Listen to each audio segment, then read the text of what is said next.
Alors, je vais présenter une série de vidéos sur les sciences, les mathématiques et les statistiques. J'ai créé divers playlists. Donc, ces playlists sont publiques et comportent divers vidéos qui sont liées aux statistiques. Alors, là, c'est la playlist générale qu'on peut voir à l'écran, mais j'ai également recoupé ces playlists par thème abordé. Donc, je les ai regroupés et maintenant, je vais vous montrer quels sont les thèmes que je vais aborder et pourquoi. Donc j'ai créé un petit document Word ici. Déjà, pourquoi j'ai voulu faire des vidéos sur les statistiques. Donc parfois dans mes vidéos, je fais des tests, des comparaisons de produits, de choses, et je dis tel produit ne marche pas ou marche. Mais en fait, ce n'est pas tout à fait exact. Pour pouvoir prétendre dire que ce produit est efficace ou que ce produit est supérieur à un autre, je ne peux pas le dire ou on ne peut pas le dire comme ceci ou comme cela. Il faut pour cela, normalement, faire des tests statistiques. C'est pour ça que ça m'a donné l'idée de créer des vidéos reprenant des exemples sur ces tests. Alors, l'utilité de comprendre les principaux tests statistiques, c'est de pouvoir comprendre, par exemple, un article scientifique. Et par exemple, si une marque vous dit que ce produit est efficace car il l'a testé sur 8 personnes appelées par la marque, on peut remettre en cause un peu les conclusions. Donc des études, c'est en statistique, en mathématiques, c'est pour le but de mettre une crédibilité et de voir avec des données scientifiques si on peut considérer qu'un produit ou qu'un effet est plus fort qu'un autre. Alors parfois je fais des tests sur des engrais bio, des purins d'ortie, des purins naturels, et on pourrait faire la même chose, faire des comparaisons. Alors pour faire des comparaisons, il faudra déjà faire un protocole, mettre des hypothèses, mettre en place une expérimentation, matériel et méthode, et à la fin tirer une conclusion selon les hypothèses de base. Donc pour qu'un test soit suffisamment représentatif, il faudra qu'il étudie le maximum d'individus. Donc on parle généralement de population, mais on peut rarement étudier la population en entier, donc on fait de l'inférence statistique pour reprendre un échantillon. Donc généralement, il faut qu'il soit assez grand pour appliquer des lois, comme la loi normale, notamment, ou d'autres lois. Donc j'ai repris des thèmes statistiques que j'ai pu apprendre à l'école, donc ça peut dater, et je ne suis pas prof de statistiques, donc c'est pour ça que des fois, ne suis pas forcément le plus à l'aise pour expliquer de façon pédagogue comme un professeur qui fait ça toute la journée. Mais théoriquement, mes calculs sont exacts. Il peut arriver que je peux confondre un mot ou que je ne le prononce pas forcément comme certains l'ont appris. Moi, je dis qui 2, certains vont dire qui carré ou student. Donc, c'est pas forcément très important. Donc, les thèmes abordés dans les vidéos, j'ai essayé de faire des thèmes et que j'ai recoupé en 3 parties. Déjà, faire un calcul à la main et à la calculatrice à partir d'une formule. Donc, c'est la première partie. Puis, lorsque c'était possible, j'ai utilisé le logiciel Excel, mais on pourrait utiliser LibreOffice, un tableur gratuit. Et enfin, un logiciel statistique qui est gratuit, R, donc avec la déclinaison RStudio. Un peu plus technique à prendre en main, mais qui permet de faire, qui a une grande puissance de calcul. Alors, première chose que je vais aborder, ça va être les comparaisons d'échantillons appariés indépendants, donc notamment avec les tests du student ou autres tests, on verra plus tard selon la taille des échantillons notamment, et les hypothèses de base. Donc ensuite, je vais partir sur des différents tests, intervalles de confiance, sur des moyennes, des variances et des écarts types. Donc là, je ne détaille pas trop car en fait, les vidéos sont dédiées. Et la plupart du temps, par exemple, comparaison d'échantillons appariés, je commence toujours par 1 la calculatrice, 2 par Excel et 3 par R. Donc l'exemple de base sera toujours expliqué sur le premier cas calculatrice.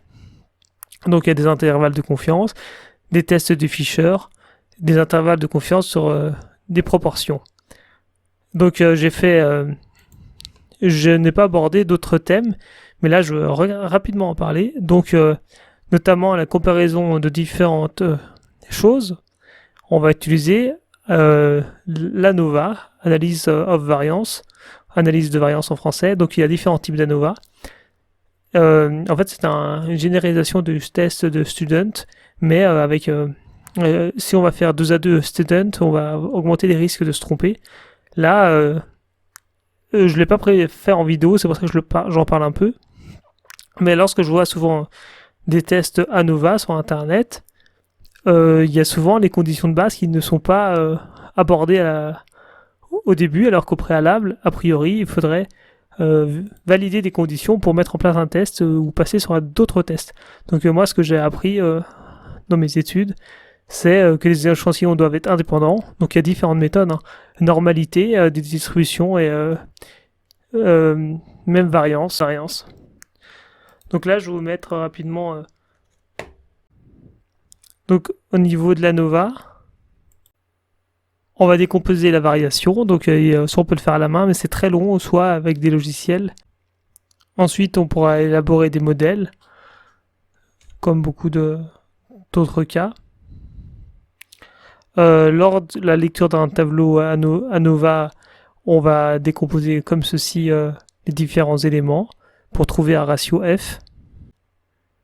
Pour la prise de décision, on va se fixer un risque alpha qu'on va définir à l'avance et pour tirer une conclusion. Et là, par exemple, la lecture d'un tableau rapidement. Donc on peut avoir de l'ANOVA à un facteur ou à 2 facteurs, par exemple. Donc la conclusion H1 qu'on va souvent tirer, c'est qu'il y a au moins une moyenne différente des autres. Et après, pour aller plus loin, il faudra étudier d'autres tests. Donc je ne veux pas aller plus loin car je ne l'ai pas développé, peut-être que je le ferai un jour. Donc un autre type de test, c'est l'ACP. Donc analyse de composante principale. Donc là, je vais vous montrer l'ACP. Donc au début, on va choisir un nombre d'axes en fonction de différents critères. Alors là, j'ai mis les principaux. Il y a plusieurs méthodes. La méthode empirique, avec le pourcentage de l'inertie totale, des fois 70%, le coût de Kettle, ou soit le critère de Kaiser, donc les facteurs supérieurs à 1. Donc avec par exemple le coût c'est l'inflexion. On va dire je vais prendre 2 facteurs, 3 facteurs, 3 et donc le nombre d'axes pour analyser. Et après on aura 2 choses, donc le cercle des corrélations, avec ici on peut synthétiser l'axe côté positif, négatif, et le plan factoriel. Et donc là on pourra créer des groupes. Donc ça va me faire passer sur une analyse très proche ou complémentaire, la CAH, classification ascendante hiérarchique. Donc avec, on pourra faire des arbres hiérarchiques et créer des groupes, des classes, des clusters. Donc je vais vous montrer rapidement à quoi ça ressemble. Donc là par exemple, créer 2 groupes. Il existe également d'autres types de tests qui peuvent être utilisés. L'AFC, analyse factorielle des correspondances, ACM, analyse des correspondances multiples. Ici un exemple. D'autres tests statistiques, régression, série chronologique, analyse discriminante, classification.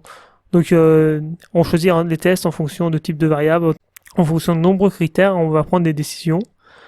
Donc sur ce type de vidéos sur les tests statistiques, il peut m'arriver peut-être de faire des erreurs, d'avoir des approximations, car ça fait longtemps que je n'ai pas fait de statistiques, mais que c'est quelque chose que j'aimais bien, et qui peuvent être importants pour comprendre les principaux études scientifiques, les décortiquer et comprendre différentes données.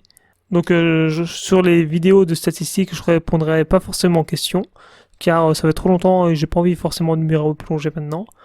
Vous pouvez mentionner s'il y a des erreurs, je les mettrai, j'écrirai dessous en description s'il y a une erreur. Et sur les chaînes de YouTube que je peux conseiller, il y a une chaîne que je trouve très bien, c'est Thierry Hansel, où il fait des très bonnes vidéos. Alors les statistiques, ça peut être utilisé dans de nombreux domaines, mais Et vidéo, je voudrais m'en servir peut-être pour faire des analyses sur le potager, le maraîchage, le jardinage, l'agriculture, mais ça peut servir comme ici dans un cas de la médecine. Donc il y a d'autres vidéos également qui sont très intéressantes et que vous pourrez trouver sur internet. Donc je vous laisse découvrir les vidéos si ça vous intéresse.